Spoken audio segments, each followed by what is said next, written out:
Boa noite, pessoal. Estamos aqui começando mais uma entrevista do Amor na Polis.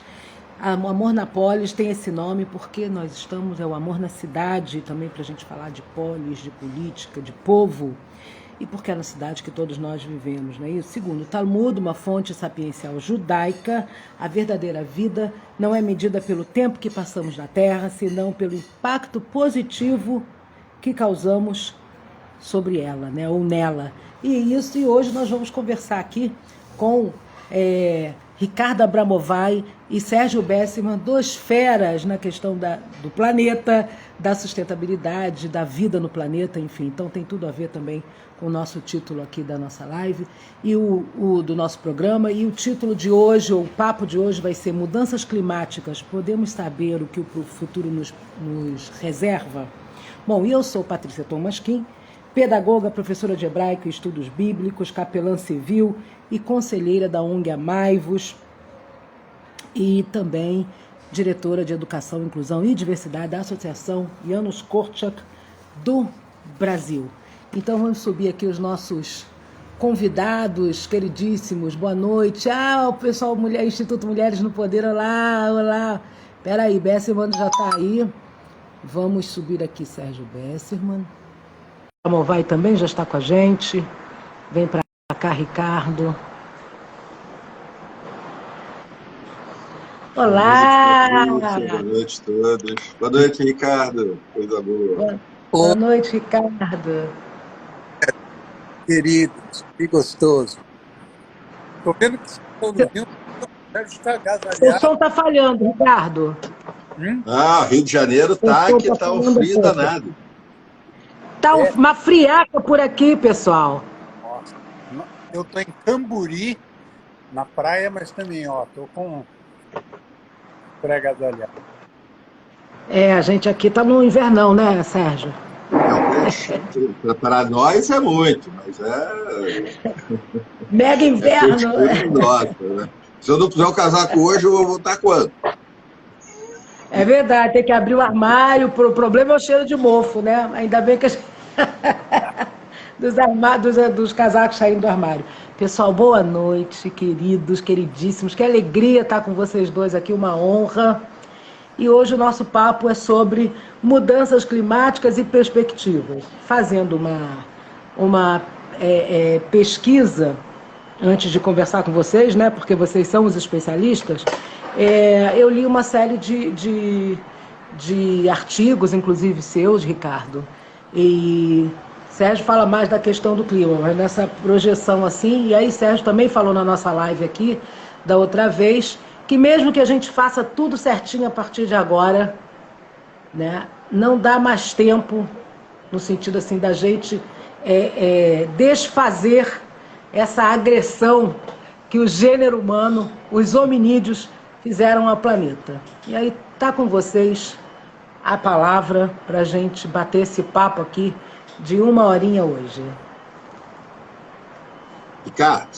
Passo para o Sérgio Bessermann, a gente eu vou fazer essa mediação aqui, vou passar para o Sérgio para você fazer uma introdução aí e depois passo para o Ricardo e a gente segue. Então tá. Olha, eu acho que o jeito que a pergunta foi formulada é muito bom para oferecer uma resposta adequada. Eu vou ser sintético, eu tenho que tomar cuidado, tá? Hoje eu passei por isso, hoje é dia dos banguetais, eu estava gravando um programa com um baiano judeu, que tem um negócio de banguelão lá, que ele protege uma beleza. Aí, quando passou já 3 vezes do tempo, eu falei, cara... Seu som está um pouco baixo, Sérgio. Aumenta aí para a gente ver se melhora. Melhorou? Melhorou, mas agora você está caído assim, você tem que desvirar você. Agora tá. O som está baixo, precisaria de um microfone. Vamos lá. Bom, deixa essa história para lá. Podemos saber o futuro? Temos como saber o futuro da questão climática? Essa é uma resposta extremamente fácil. É aquela do iniciozinho do Fiddler on the Roof, quando o leiteiro está servindo leite, o Toggle, E um fala uma coisa, ele diz, você está com toda a razão. Aí o outro que está pegando leite com ele fala o oposto. E o nosso herói, do violinista do telhado, diz, você está com toda a razão. E aí um lá, que era um chato, diz, isso não é possível.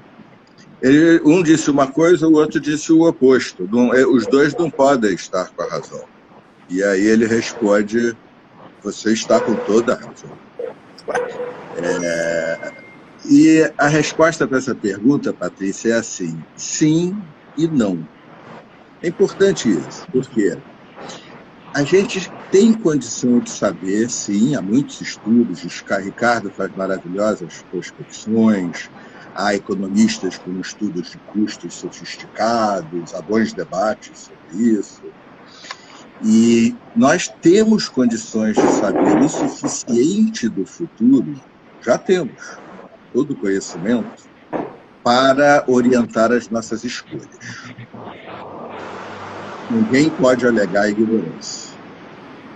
Todo mundo sabe, e já sabia há muito tempo, há 20 anos, pelo menos, no mínimo, desde o relatório de 2001, no mínimo, mas na verdade, muito antes, em 92, da Rio 92 aqui, a maior conferência de chefes de Estado de toda a história, um ponto fundamental era alegar o princípio da precaução. Então, do ponto de vista de uma análise de gestão de risco, do que era adequado fazer ou não fazer, nós sim nós sabemos o suficiente do futuro. Tanto em cálculo de perdas econômicas, como em perda de vidas, como estimativas de refugiados ambientais, como em perda de biodiversidade, de acidificação dos oceanos, etc.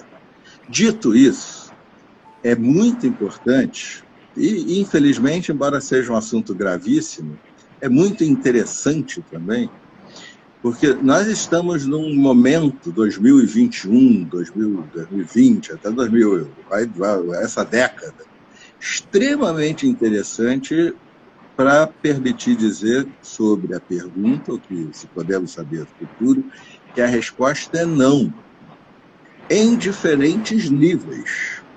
O primeiro nível é de que escolha a civilização humana vai fazer a tempo.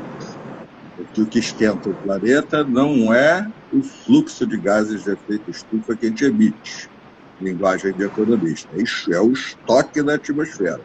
Então, dessa vez, nós não temos aquela oportunidade de chegar e dizer parou, daqui a 10 anos, não, realmente, vocês estavam com a razão, parou, o estoque já vai estar formado e já garante uma determinada evolução da temperatura média do planeta. Então, que escolhas faremos e em que tempo, se suficiente ou não? Nos atrasamos tanto, mas tanto, que hoje não existe, se tivesse falando de economia, não existe mais aterrissagem suave, não tem mais um phasing out. A redução para manter a ambição de 2 graus Celsius é de 8% ao ano até 2050. Então, nesse sentido, como vai se desenrolar a política, a geopolítica internacional, a política dos países, a ausência de governança global, o transbordamento dessas questões para o comércio exterior, nós não temos como saber. Nós também não temos como saber os cenários exatos de impactos, porque a ciência só se pronuncia quando ela tem algo a dizer que passou pelo método científico. Contudo, o planeta é extremamente diverso em clima, em circunstâncias territoriais, em tudo, a geografia e o impacto das mudanças climáticas. Portanto, todos que trabalham com o tema sempre soubemos que, embora acusados de catastrofismo, consegui falar, embora acusados disso, catastrofismo, era o contrário, sempre foi o contrário. O que aparece nos relatórios do Estado das Artes da Ciência, o IPCC, é um deles, mais eu trabalho para a ONU, mas há dezenas. é obrigatoriamente conservador. Então, nesse sentido, a gente também não pode dizer que sabemos. Nós sabemos o que nós já sabemos. O melhor exemplo para mim é a elevação do nível do mar. Talvez seja seguramente um dos maiores problemas do aquecimento global. Nós sabemos calcular a parte linear. Oceano mais quente, água mais quente, mais volume, o mar sobe, nível do mar sobe. Igual se congelar, a mesma coisa acontece. Eu vou passar Nós agora, sabemos... interromper você um pouquinho, Patrícia, pra gente dar 2 minutinhos só um segundo, só para Tá, finalizar o vai. raciocínio, eu prometo ser bem sintético. legal. Nós podemos calcular a parte linear, mas nós não sabemos o comportamento do colapso dos mantos de gelo.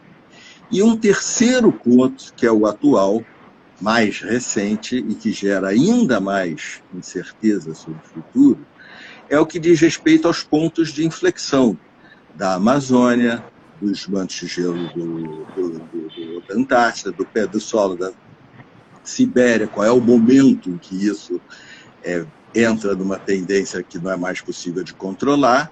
E o último paper que saiu, e eu encerro aqui, é justamente sobre o fato de que a interação dentre esses pontos de inflexão gera uma incerteza extraordinária, mesmo no contexto de 2 graus. Então, se a gente conseguir fazer 2 é uma coisa, se a gente conseguir fazer 5 é outra. O que acontece com 2 a gente já não sabia, mas nos últimos anos está se revelando ainda mais difícil de saber. Desculpe a extensão, mas era para o raciocínio ficar completo. Não, eu que estou aqui nesse papel difícil de mediador entre 2 feras aí. Mas antes de passar para você, Ricardo, eu vou aqui agradecer a presença, dar oi para todo mundo, parar os seus presentes, Hilber estendeu um olá, as mulheres no Instituto Mulheres no Poder estão aqui, Marcelo, Sérgio Napchan, enfim, Alfredo Tomasquim, um monte de gente bacana aí assistindo a gente. Então, Belém do Pará, um beijo grande aí, porque mandou um presente aqui, presente Rio de Janeiro e São Paulo também. Então, olha só, eu passando para você agora, Ricardo, e já falando, né, tentando fazer uma ponte, né, você fala num dos seus artigos sobre tecnofatalismo, né, para tentar controlar as mudanças climáticas. Eu vou passar para você fazer a sua introdução também e aí já ir dialogando com o Sérgio nessa questão que ele colocou e também naquilo que você aponta nesse seu artigo sobre como uma possível saída que é de uma autora, uma autora americana, não é isso? Norte-americana, não lembro aqui o nome dela, não acho, mas você a cita, Elizabeth Colbert. Isso. Que fala uma saída aí pela ciência, pela tecnologia. Enfim. Então eu passo para você para as suas considerações aí.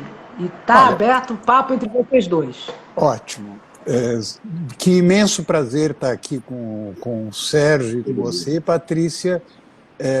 Sempre é uma alegria, um aprendizado ouvir o Sérgio falando de temas tão difíceis e com tanta leveza e com tanta clareza.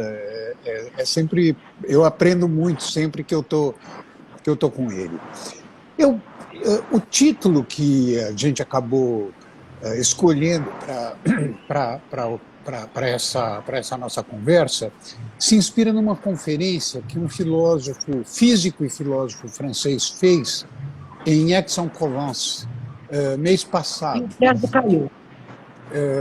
E a conferência tinha por título "O futuro está contido no que está por vir", que é muito bonita essa ideia. Quer dizer, nós, de certa forma, como o Sérgio colocou, qual é a nossa capacidade de prever o futuro? Essa é uma pergunta muito importante, porque a humanidade, desde o iluminismo, viveu, de certa maneira, até relativamente recentemente, sob a ilusão de que sim, o futuro está contido no que está por vir. Uma das expressões mais claras disso é o demônio de Laplace. O que Laplace dizia? Dizia: se você me der os dados básicos a partir do qual eu conheço o funcionamento das relações entre os corpos de um sistema, por exemplo, do sistema solar, eu vou poder te dizer exatamente o que vai acontecer com o sistema solar infinitamente. Quer dizer, a minha capacidade, se eu tiver os dados, a minha capacidade de conhecer e de prever o futuro é infinita. A característica básica da idade contemporânea é que, com a emergência das teorias da complexidade, etc., nós vemos que essa ideia de que se você conhece os dados do presente e conhece a maneira como esses dados se interrelacionavam no passado, você tem a capacidade de prever o futuro. Isso, hoje, acabou. Infelizmente, há muitos economistas, como o Sérgio bem assinala sempre quando ele passa a mão na cabeça e pergunta por que os economistas são carecas. Né? Quem está nos vendo já deve ter visto o Sérgio contar essa Mas o fetichismo da mercadoria de Marx explica melhor. Né? Explica melhor, mas o Marx não se considerava economista. Então, isso é muito importante. E é importante por quê? Porque, e aí eu já introduzo como uma questão para o Sérgio. O Sérgio hoje trabalha com uma pessoa, o Al Gore, que tem feito um esforço gigantesco para mostrar que nós podemos sair da encalacrada em que nós nos encontramos. Ou seja, de que... E qual é o raciocínio? E não é um raciocínio incorreto, é um raciocínio correto.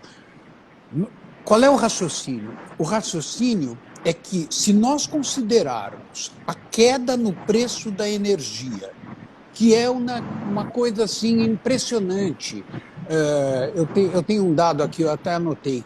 Houve uma queda de 82% no preço da energia solar entre 2010 e 2019. Na maior parte do mundo, as energias renováveis modernas, e atenção, energias renováveis modernas são solar, eólica, geotérmica, hidrelétrica, é energia renovável passada, antiga, não é energia renovável derivada de movimentos importantes de inovação tecnológica, etc. Então, as energias renováveis modernas estão se ampliando muito rapidamente, o preço está caindo, as baterias capazes de armazenar essas energias também estão se ampliando. Ou seja, em princípio, e tem uma série de trabalhos científicos mostrando que, em princípio, chegar aos objetivos do Acordo de Paris é algo factível. Mas o fato de ser factível não significa que é plausível. Essa diferença é muito importante. E essa diferença é o que nos tira digamos assim, de uma visão tecnicista e tecnocrática do tema. A plausibilidade de nós alcançarmos os objetivos inscritos no Acordo de Paris não depende apenas, embora dependa em grande parte, das dimensões técnicas ligadas ao combate às mudanças climáticas. É claro que a técnica é muito importante e não é por outra razão que o presidente Biden criou uma agência dentro do Ministério da Defesa norte-americana, que é a DARPA, né, onde foi criada a internet. Agora vai ter uma DARPA para a indústria farmacêutica, para vacinas, e uma DARPA para mudanças climáticas. Por quê? Porque, por mais que as energias renováveis estejam avançando, o seu avanço ainda não é suficiente para dar conta do problema. Qual o problema? A humanidade, 30 anos atrás, dependia de combustíveis fósseis em 86% da sua energia primária. Isso caiu, mas caiu para 80%. Então, 80% da energia da qual depende a humanidade, ainda vem de combustíveis fósseis. Nesses 30 anos, nós tivemos uma queda pequena, apesar de avanços tecnológicos consideráveis. Então, por que é factível chegar ao objetivo? Porque se aposta que essas tecnologias terão um papel cada vez mais importante e as pressões, enfim, essas tecnologias abrem caminho. Só que vencer essa batalha de ficar com a elevação da temperatura no limite de 1,5 graus já era. O Sérgio insiste sempre nisso e ele tem toda a razão, porque nós já estamos além de 1 grau, ou seja, se a partir de agora a Patrícia diz, a Patrícia se torna uma deusa, coisa que ela é, mas do mundo todo, e aí ela decreta, exatamente, ninguém mais usa combustível fóssil. A temperatura global média vai subir além de 1,5 graus, tá certo? Isso já está contratado, como dizem os economistas. Tecnicamente, em princípio, a gente pode ficar nos 2 graus, só que ficar nos 2 graus depende de um conjunto de fatores que vão além da técnica, que inclui os movimentos sociais, a pressão feita sobre as empresas, a pressão feita sobre os governos, os processos de litigância climática, que hoje no mundo já são 1.400. Litigância climática são grupos de ativistas que processam empresas, processam governos, etc., e obrigam, a partir da justiça, que os comportamentos econômicos se alterem. Os estudos que eu tenho visto a respeito disso mostram que o cenário extremo de 8 graus, etc., isso nós estamos muito longe, felizmente, de estar com o risco de chegar aí. Agora, nós não estamos, em termos de plausibilidade, num cenário de descarbonização profunda. Esse termo é muito importante. A atual década é a década da descarbonização profunda, ou seja, é a década na qual Estados Unidos, Europa, China, Índia estão procurando, estão fazendo esforços no sentido de reconfigurar o conjunto da sua vida econômica. Isso é muito importante. Quer dizer, não é um detalhe assim, você não apertou o botão. Não é isso. Não é de botão que se trata de mudar a matriz dos transportes, a matriz enfim, da construção civil, da indústria pesada, da energia, tá certo? São transformações muito profundas na vida econômica e na vida social que esses países estão fazendo. Felizmente, com a vitória do Biden e com o que está acontecendo na União Europeia, nós temos um movimento muito mais forte do que nós tínhamos um ano atrás nessa direção, mas nada garante que isso vai dar certo. E só um detalhe, o Brasil está fora do jogo.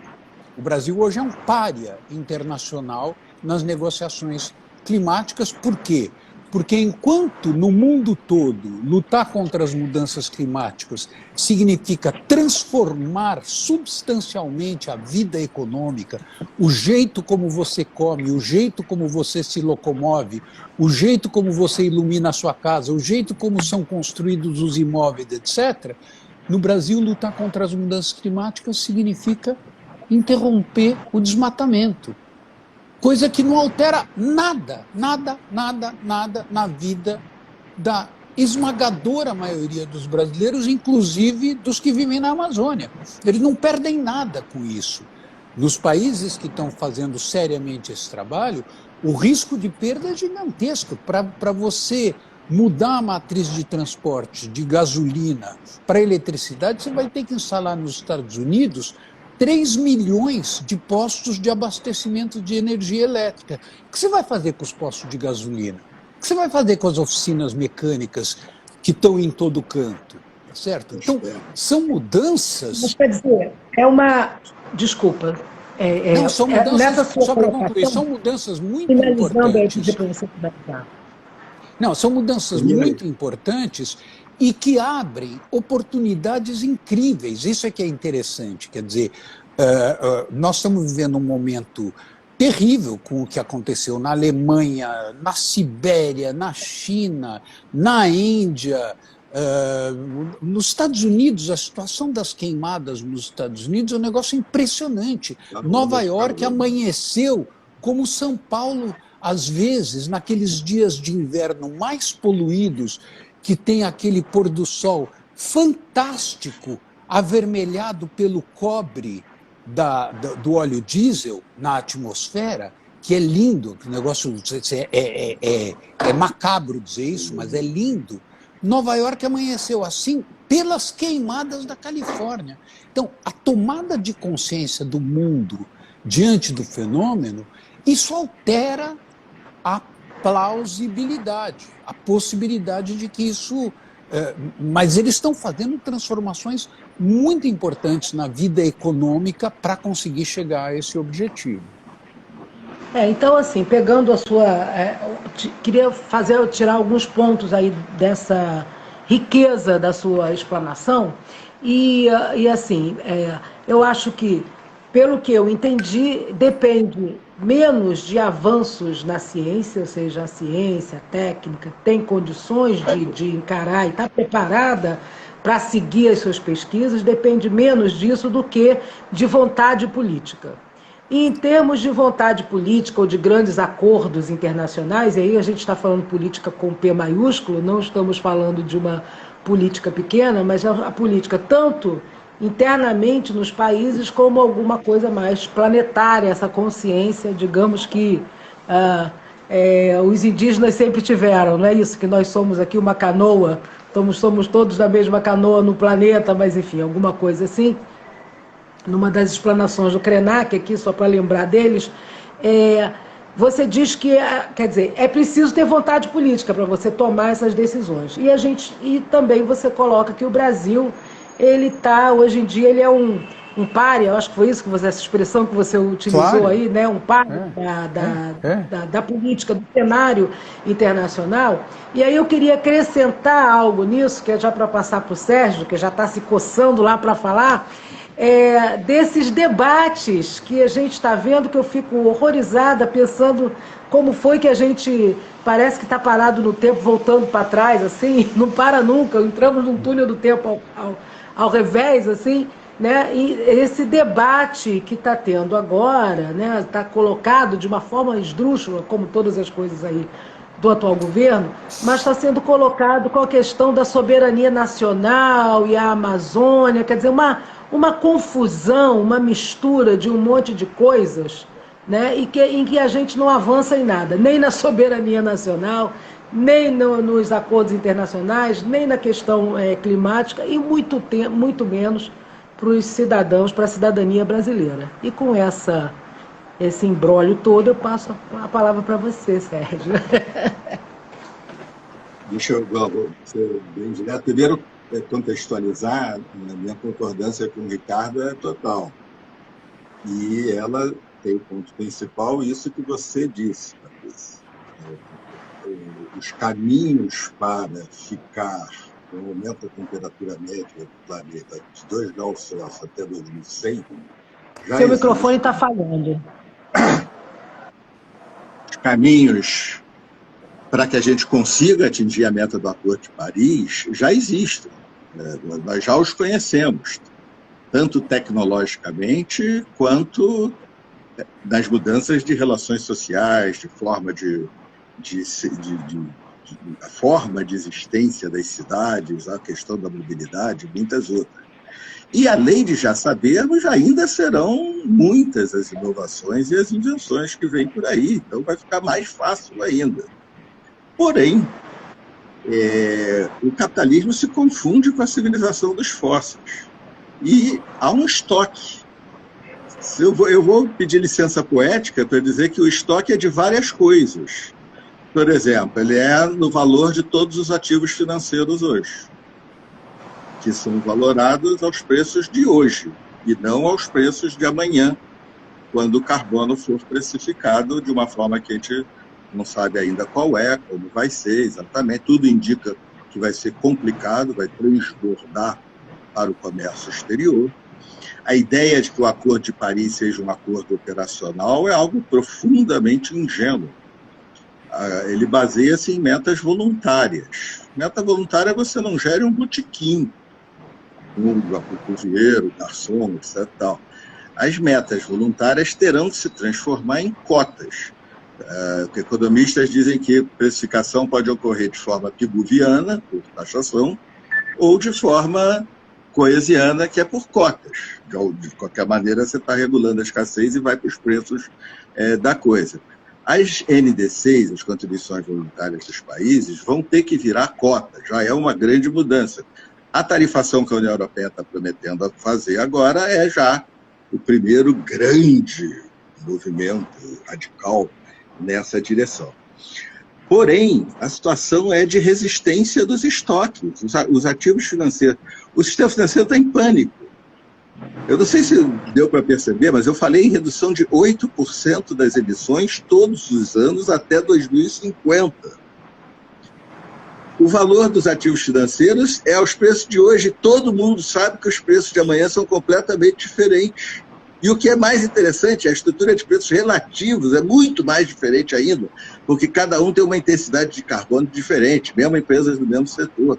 Então, quem acha que tem dinheiro hoje, pré-sal, 2/3 das reservas de petróleo nunca vão poder ser usadas. Das reservas conhecidas, não aquele cálculo que vai incrementando a taxa de descoberta de reserva. Pré-sal perto da logística e de geologia barata é dinheiro. Pré-sal perto da logística, longe da logística e de geologia cara, é areia, tanto faz. Se for usado o cenário de 2 graus, que todos ambicionando, que eu concordo com o Ricardo, que é totalmente possível, ele exige que 2/3 das reservas de petróleo conhecidas hoje virem mito. E isto é só um exemplo. Vale para todos os tipos de ativos financeiros. Olha o tamanho da confusão que vem por aí. Quanto à velocidade em que a gente está andando, eu gosto muito da seguinte conta. Era para termos chegado na Conferência das Partes agora, COP26 em Glasgow, com 100 bilhões de dólares para ajudar os países pobres a terem inovações e reduzirem suas emissões. E, essa conferência vai acontecer só em novembro, né? Essa conferência em outubro. Novembro de 2021. Essa que seria o ano passado. 2021. Seria o ano passado. Conferência das Partes 26. Isso. Era para a gente ter chegado, ou seja, já era para estar pronto em dezembro do ano passado, mas ficou para outubro desse com 100 bilhões de dólares para os países pobres. Não é o caso do Brasil. O Brasil é desigual. Como é que nós vamos chegar a Glasgow sem notícia de um único dólar? Contudo, em 2021, o mundo continua a usar o seu dinheiro, Patrícia, o do Ricardo e o meu, e de todos os que nos ouvem, para distorcer os preços da economia de mercado global, de modo que o aquecimento global chegue mais rápido, numa quantia de 500 bilhões de dólares. $500 bilhão é utilizado para subsidiar os fósseis, de modo a que o planeta esquente mais rápido. É claro que a intenção não é essa, a intenção é fazer os ativos renderem aquilo que estava projetado. Mas olha o contraste, os 100 bilhões não apareceu nada, e a gente gasta meio PIB do Brasil. Quebra o cenário aqui, joga os livros da estante. Não, estou tendo que segurar por causa do microfone, então tá balançante, não é empolgação não. Mas isso dá uma ideia de que a velocidade necessária, ela tem perturbações financeiras pela frente, ela tem essa questão do financiamento. O G7 se reuniu, não vai financiar carvão, mas a decisão de não financiar mais fósseis, que era esperada, não aconteceu. Então, os problemas são muitos. A governança global é profundamente deficiente. O impacto no sistema financeiro mal começou a ser calculado. Não quero dar mais notícia, não. Eu continuo achando totalmente possível 2 graus. Mas a luta, essa década, não é só uma década de transição tecnológica, uma das mais aceleradas de toda a história, como o Ricardo diz. É também, como ele terminou a fala dele, uma década de luta política. Uma década de escolhas que mudam tudo, mudam a alimentação, mudam a desigualdade do planeta, que tem 1 bilhão de pessoas que estão em segurança alimentar. Esses vão ter que emitir mais, um pouquinho. E, por último, 2 graus ou 3 graus pode parecer pouco, mas é 50%. E 2 graus foi escolhido, não é porque é um bom negócio. 2 graus é perder de 3-1. Mas conquistar o direito a uma segunda partida, que a gente ganha de 3-1, e aí vai para os pênaltis, para a prorrogação, e a gente constrói um mundo muito melhor. Porque 2 graus já é muito ruim, mas é o que dá para fazer. E se a gente fizer, o mundo vai ser muito melhor, porque tem outras discussões que você já levantou comigo até, e o Ricardo escreve maravilhosamente bem a respeito. A natureza das relações sociais, as relações humanas também tem que mudar, e para melhor, tudo indica. O capitalismo da ganância é incompatível com vencer o desafio do aquecimento global. Tem que ser uma coisa diferente. Só que o meu ponto é, entre 2 e 3 graus, 2 graus é o limite do perigo. Essa é a expressão, desde a Rio 92. É aquilo que não pode, sendo minimamente precavido, mais de 2 graus. 3 graus é 50% mais. Não faça aquela curva a mais de 100 km por hora, porque o seu carro corre o risco de cair da ribanceira. 2 graus. 3 graus é fazer a curva a 150 km por hora. Então, é muita luta. Nós vamos vencer, nós vamos conseguir ficar perto de 2 graus. Mas ninguém imagina que está fluindo nessa direção, não. É luta. Antes dos 2 graus, a gente tem que ficar perto do horário de terminar a live, senão o Instagram, ó, corta a nossa cabeça, não podemos salvar esse papo maravilhoso. Então eu vou passar, e vocês vão precisar ser super, super sintéticos, a palavra final para o Ricardo e depois para o Sérgio, e a gente encerra aqui o nosso papo.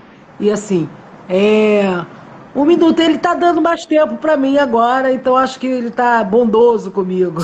Mas, enfim, eu não quero arriscar, não quero fazer a curva mais de 150 por hora para não ser ejetada. Então, Ricardo, está passada a palavra para você, para as suas considerações finais. Tá. Um esclarecimento é importante. A gente não pode passar a impressão de que, do ponto de vista tecnológico, as soluções já estão. Pois não. Só um minuto. Alfredo veio aqui me lembrar. Baruch Hashem, como se diz em hebraico, tem uma pessoa cuidando de mim aqui. Eu comecei às 7h30 hoje, então a nossa live vai até às 8h30, não até às 8. Então temos tempo. Então, Ricardo, fala à vontade aí que eu quero ouvir. Fala à vontade, Ricardo.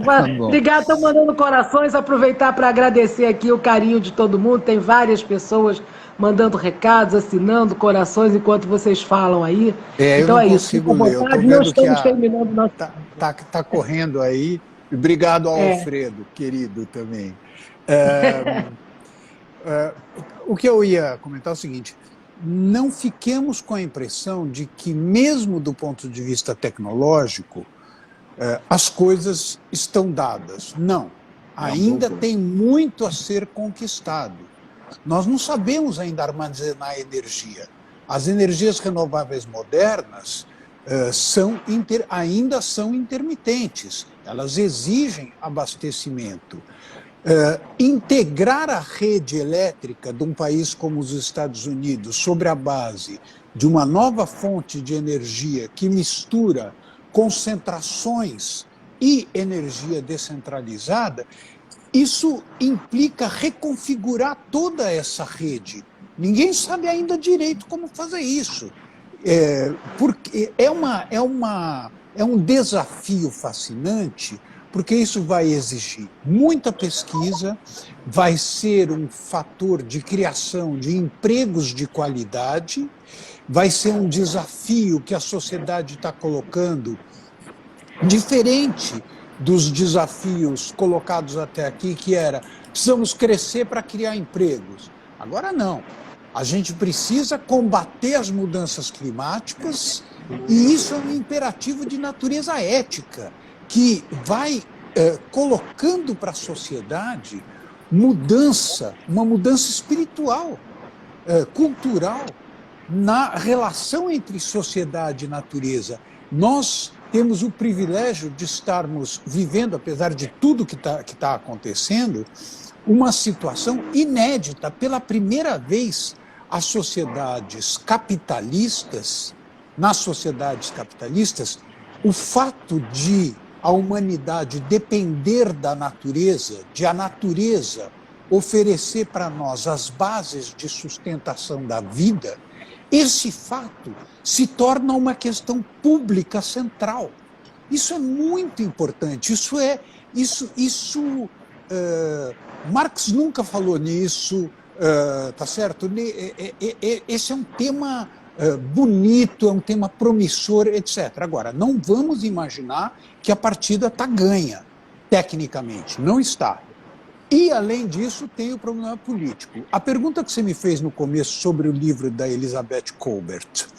Esse livro é muito interessante porque ela relata como as diferentes maneiras de enfrentar os problemas criados pela humanidade, quando você desvia um rio, quando você faz uma represa, etc., aí você tenta corrigir esse problema e a correção acaba gerando impactos piores do que o problema que você estava tentando resolver. E para o nosso tema, um exemplo disso é o seguinte: claro, você pode captar carbono da atmosfera e transformar o carbono em pedra. Isso é possível. Já tem tecnologia para isso, tem até empresa vendendo técnica para isso. Só que para você remover a quantidade necessária de carbono da atmosfera para atingir os objetivos do Acordo de Paris, o tamanho da pedra seria do tamanho do território da Nigéria. Eu vi uma outra, exemplo que ela dá, que plantar uma floresta, mas seria do tamanho do Alasca. Né? Quer dizer então, territórios... A coisa é a seguinte, então, por isso que ela chama os cientistas que trabalham com isso de tecnofatalistas. Por quê?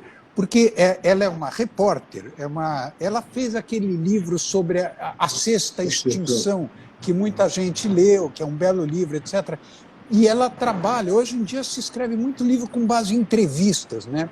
E aí o que ela relata é o seguinte, que nenhum dos cientistas que ela entrevistou dizia assim: olha que legal, achei uma solução para as mudanças climáticas, que é...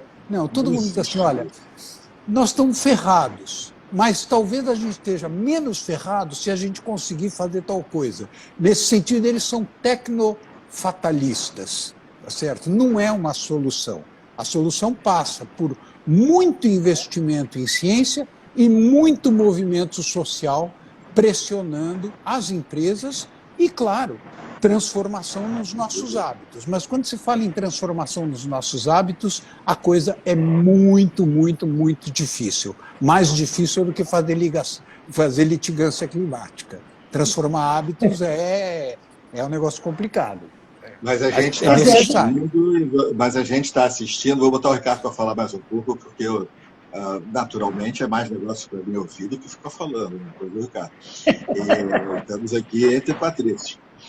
Mas você falou de cultura, de mudança cultural. Por outro lado, você tem escrito coisas muito interessantes em como na juventude a cultura de hábitos alimentares está sofrendo uma mudança espantosamente rápida.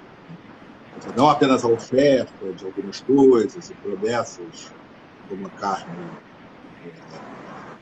gerada, etc. e tal, mas a discussão na juventude do hábito alimentar, às vezes até em função das descobertas recentes sobre os sentimentos e consciência não igual a nossa dos animais, é muito acelerada. Você não acha que não é um fator de esperança significativo? Muito, muito, muito. Isso se manifesta na alimentação, isso se manifesta na reciclagem, mas, ao mesmo tempo, é fundamental que as empresas tenham um papel de protagonistas nessas mudanças. Não adianta a empresa, o comportamento das empresas tende a ser: eu ofereço o que o consumidor quer. Só que, na verdade, não é assim. O consumidor quer o que a empresa oferece. Então, essa mudança tem que vir conjuntamente, mas, sem dúvida, globalmente está havendo uma mudança, e os estudos na China mostram uma juventude sensibilizada por esse tema, quer dizer, e, ao mesmo tempo, uma baita resistência. Você vê o caso dos coletes amarelos na França. A hora que você aumenta o preço da gasolina, para quem morava no interior da França, incendiou, né? Quer dizer, então, esse processo é muito importante, não pode ser lento, porque não tem tempo de ser lento, tá certo? E, de alguma forma, está acontecendo muito mais lentamente do que a gente...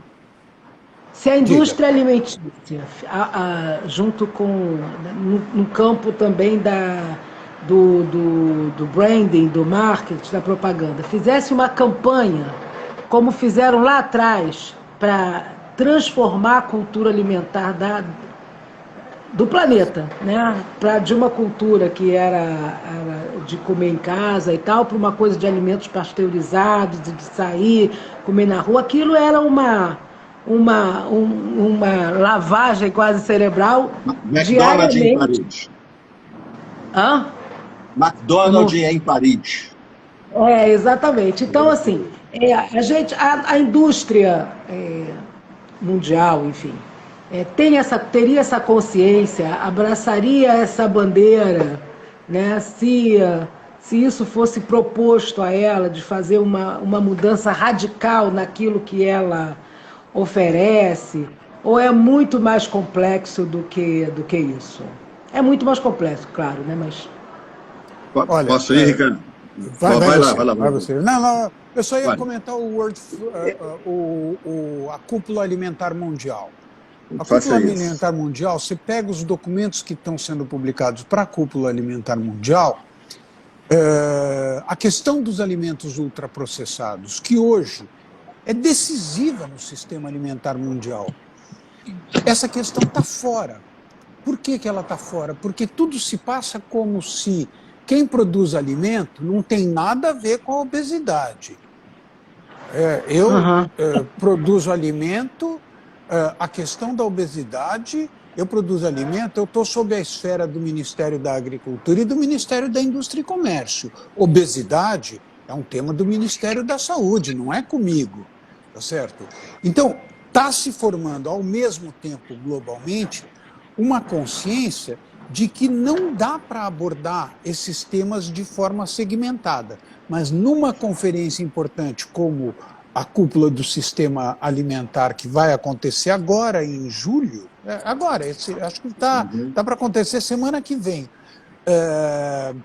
a conferência tende a ser uma conferência para defender os agricultores tal como eles são, e não para discutir de fato o que fizeram, o que está sendo feito pelas grandes corporações com o sistema alimentar, que se tornou um dos vetores fundamentais de destruição, quer dizer, é o vetor fundamental de destruição da biodiversidade, e um dos vetores fundamentais de avanço das mudanças climáticas, além da pandemia de obesidade.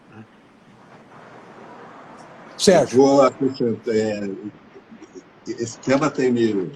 Bom, também porque meu filho aqui em casa é um apartamento em Copacabana, e estou com pimentão, estou com manjericão para tudo quanto é lado. Daqui a pouco eu vou... Mas, vegano também. Eu vou dar um pulo para um ponto de... Eu parei de comer carne. Aquela propaganda da garotada na Europa, ela já me pegou há muito tempo. É uma coisa muito kosher. Quem diria que kosher ia ser isso?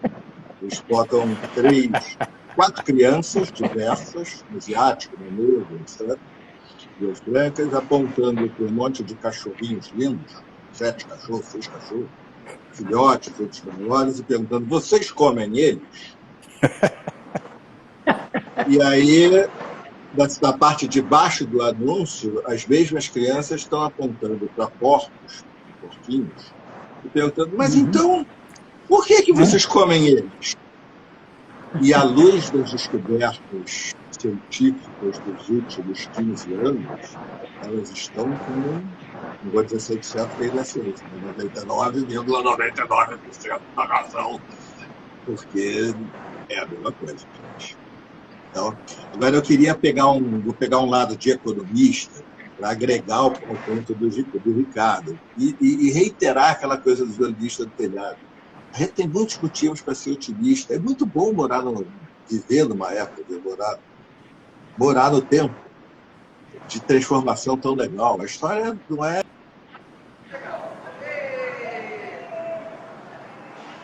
E eu acho que o Sérgio... O Sérgio caiu. Ele está com uma internet muito instável lá. Copacabana. Mas tá lá, eu acho que eu passo a palavra para você. Voltou. Muito bom viver numa época tão intensa. Os chineses têm aquela maldição, que vocês vivam tempos interessantes. Mas o poeta Thomas S. Eliot tem uma frase que para mim é um mantra, apesar de todo o conservadorismo dele. Só existe o experimentar. Para nós, os humanos, só existe o experimentar. O resto não interessa. É isso que ele faz. Então, é uma época muito boa de viver. E nós temos todas as chances dessas mudanças serem bastante boas. Mas, então, só para agregar como economista um ponto bem menor frente. Nós ainda estamos na grande recessão de 2008. As outras duas grandes recessões do capitalismo levaram 20 anos. 20 pode ser 22, pode ser 16, 1970 e pouco, 1929. Os Estados Unidos estava em pleno emprego e está voltando. Mas está com taxa de juros zero. Taxa de juros zero em economia, de longo prazo, é sinônimo de falta de confiança no futuro. O que isso tem a ver com o clima? Tudo. Como que a economia pode se recuperar? Pelo consumo, não vai ser. As famílias estão endividadas. Pela política fiscal, tem um belo debate contemporâneo sobre isso, mas ninguém acha que a política fiscal tem fôlego para dar um empuxo de uma recuperação. Pelo comércio exterior, não tem como rolar. A gente não compra nem vende de Vênus e Marte, por enquanto. Estamos falando da economia global. Então tem que ser pelo investimento. Agora, gente, como que alguém pode investir para 30, 40, 50 anos em project finance, infraestrutura, etc. Tal, sem saber quais são os preços?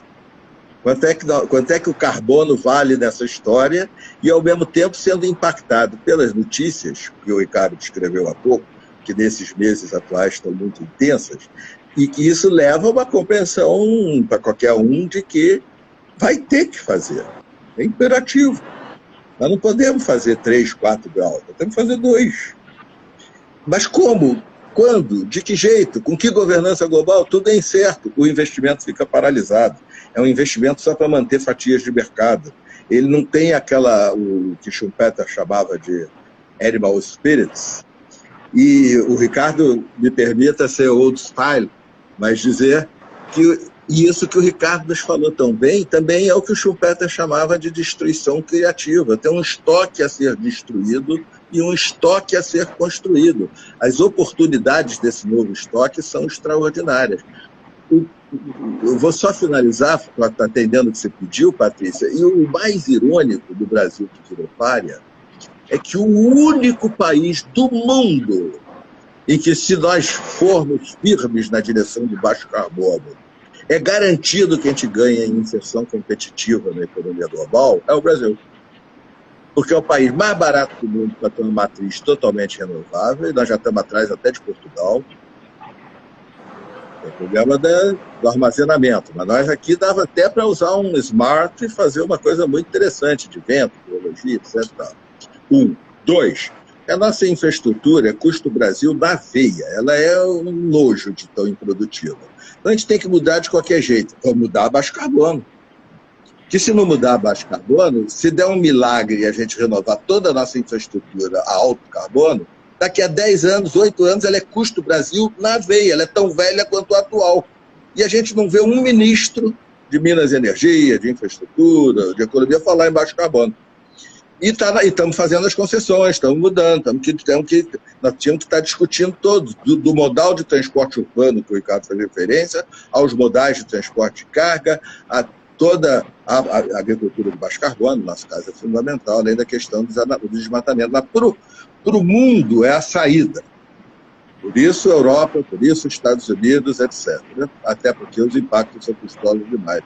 Para o Brasil, é a ponte que Deus nos deu enquanto a gente não faz o que decide de verdade, que é conhecimento, que é educação de alta qualidade, que é galgar outro patamar, mas isso leva uma geração. Ainda Deus nos deu uma ponte, nos deu um atalho. A transição para o baixo carbono, no Brasil, pode ser feita a custo menor. E nós nunca vamos ser campeões em eólica, solar, vamos usar muito, vamos produzir alguns componentes, mas em biomassa, nós podemos oferecer ao mundo alimentos a baixo carbono, combustíveis a baixo carbono, biocombustíveis e materiais a baixo carbono para substituir aqueles altamente... E também para a biologia sintética, uma oferta de insumos, de moléculas e enzimas e assim por diante. Então, para nós é uma chance e nós estamos desperdiçando.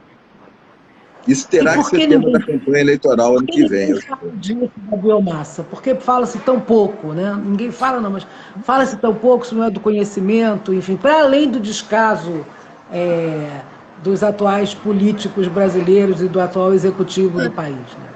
Eu acho que a agenda está muito dominada por outros assuntos, mas as pesquisas, Ricardo acompanha isso também, tanto no Brasil quanto em outros lugares do mundo, elas têm mostrado que a população, pelo menos ela se diz, se você pergunta, você está informado do aquecimento global? Ela diz que sim. E eu atribuo isso, para não entrar numa discussão de como os cientistas comunicaram, ou dos equívocos da mídia.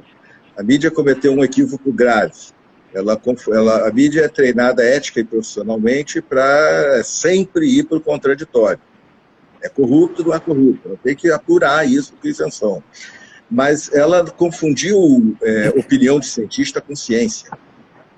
E ela cobriu a polêmica, essas décadas todas, de uma forma muito equivocada. A polêmica da ciência era 98% contra 0,4%. Martin Goldstein, do The Economist, juntou esses metadados. Ela tinha que cobrir isso, ela cobriu meio a meio, como se fosse sim ou não. Não a mídia europeia, a mídia norte-americana e a mídia brasileira. Mas para não entrar nesses assuntos, eu acho que hoje já há tanto impacto de coisas decorrentes do clima, que as pessoas todas, todo mundo é igual, todo mundo olha para a realidade. Eu aqui do meu apartamento de Copacabana, eu meço a chegada dos passarinhos. Eu criei uma bolsa banana e bolsa mamão. Já tem mais de 30 anos. E o barato de observador de aves é uma coisa meio tipo colecionador de selo. Não é ver, não. É registrar. Então eu tenho a série histórica de quando é que chegam os sanhaços. 30 anos. O Kew Garden, em Londres, tem a série histórica da floração.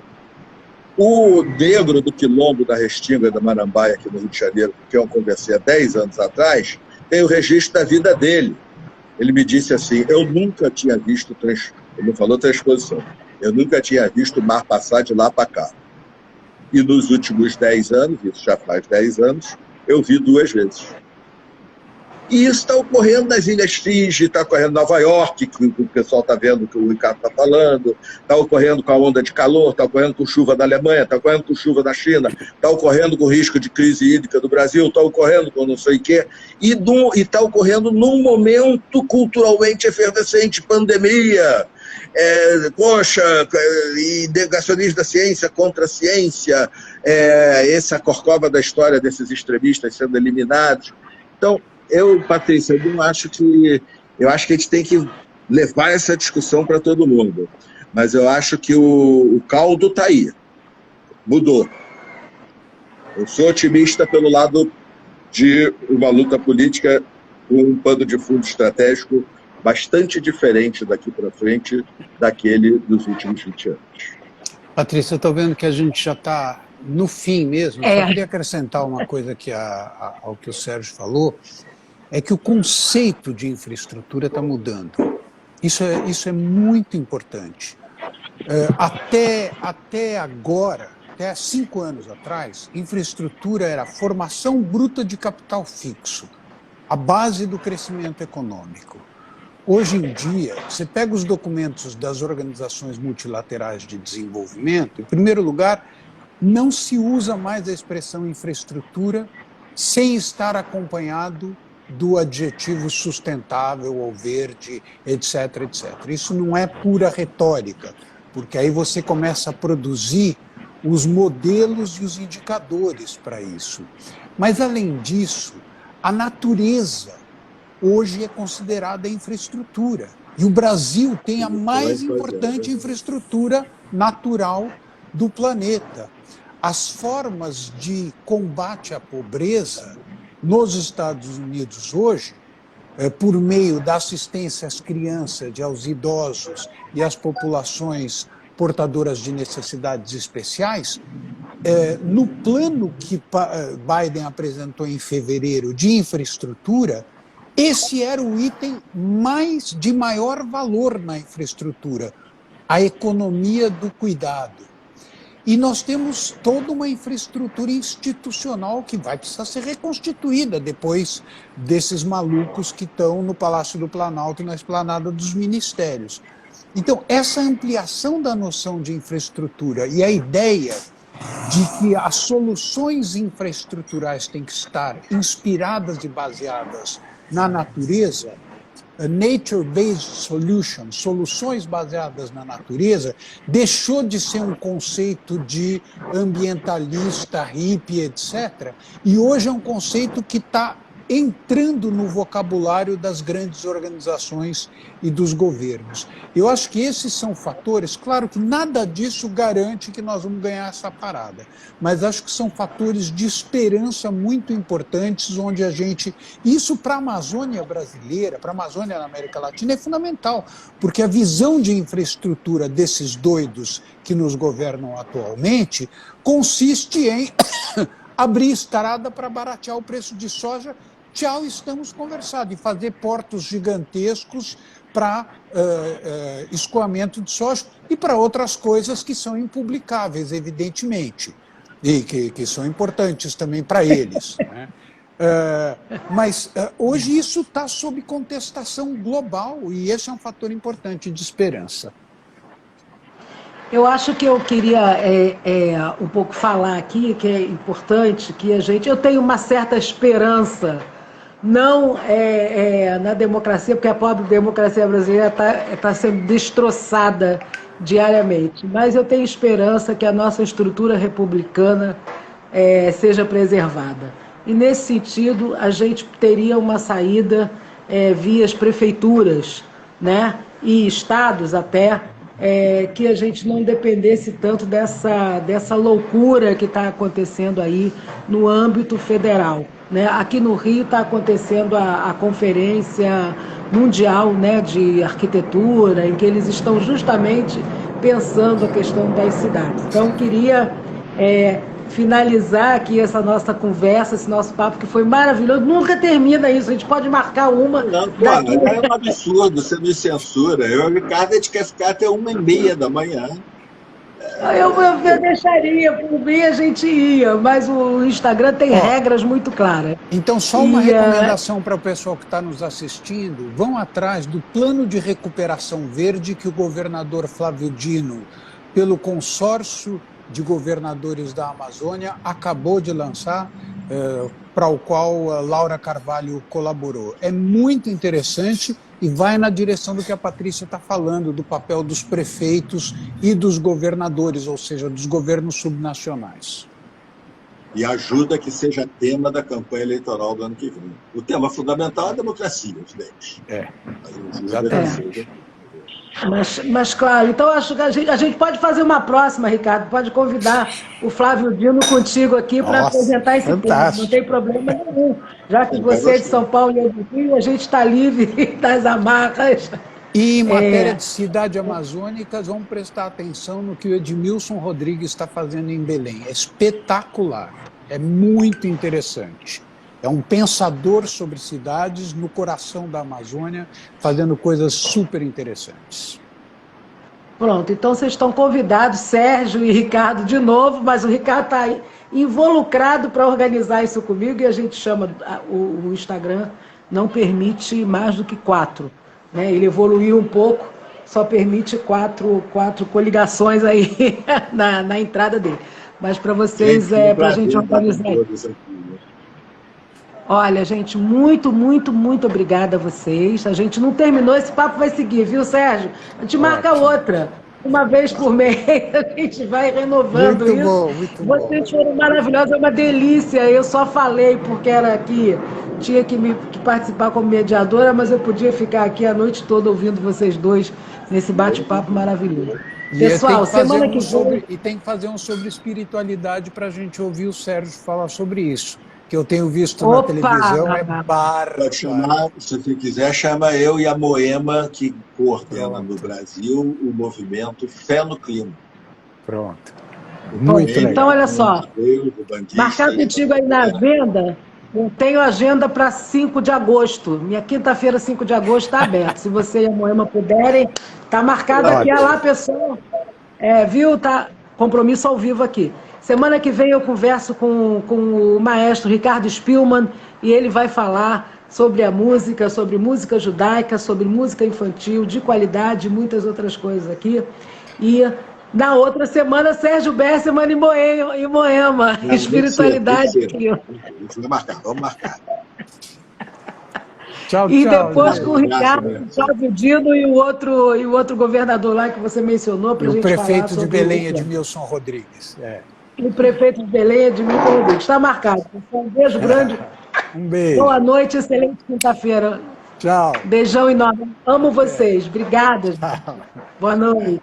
Tchau. Boa noite. Beijo. Boa noite. Tchau.